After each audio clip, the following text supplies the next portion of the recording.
صحابہ کی نظیر بھی ہمارے سامنے موجود ہے کہ صحابہ کرام رضوان اللہ تعالی علیہم اجمعین وہ بھی جب کوئی کام کرتے تھے خلفاء کے آپ باتیں دیکھے آپس میں مشورہ کر لیتے تھے، مشورہ کے بغیر وہ کوئی کام کرتے نہیں تھے۔ تو یہ جو سیاسی باتیں بتا رہے ہیں اس نے جب یہ ساری باتیں اپنائی نا تو ان کے اقتدار 30 برس تک قائم رہی، 30 برس تک، اور 30 برس تک جو ہے وہ اقتدار میں رہے، یعنی 1405 ہجری میں عیسوی میں وہ بیٹھے اور 1435 عیسوی تک وہ اس پر قائم و دائم رہے۔ 30 برس تو پوری دنیا میں میرے خیال سے کوئی بھی آج کل کے دور کا بڑا بڑا ترم خان بھی ہے تو اقتدار چلا ہی نہیں سکتا ہے۔ جس نے کہا تھا کہ ہم 30 برس چلائیں گے 15 برس میں ہی ان کی چھٹی ہو گئی، بھاگو یہاں سے۔ 30 برس تک سلطان محمود غزنوی نے حکومت چلائی ہے، 30 برس تک۔ بلکہ اگر اکائی کو لے لیا جائے تو 30 برس کی عمر میں یہ خلیفہ بنے اور 61 برس کی عمر میں ان کا انتقال ہوا تو 31 سال تک حکومت چلائی۔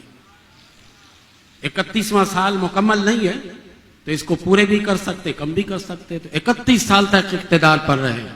تو آپ کو اگر اقتدار پر جمے رہنے کی خواہش ہے تو ان جیسے اکابرین بزرگان دین کے سیرت اور کردار کو پڑھیے، یہ آپ کو بتائیں گے گل کہ کس طریقے سے ہم نے اقتدار کو چلانا ہے، کس طریقے سے ہم نے اقتدار کو آگے بڑھانا ہے۔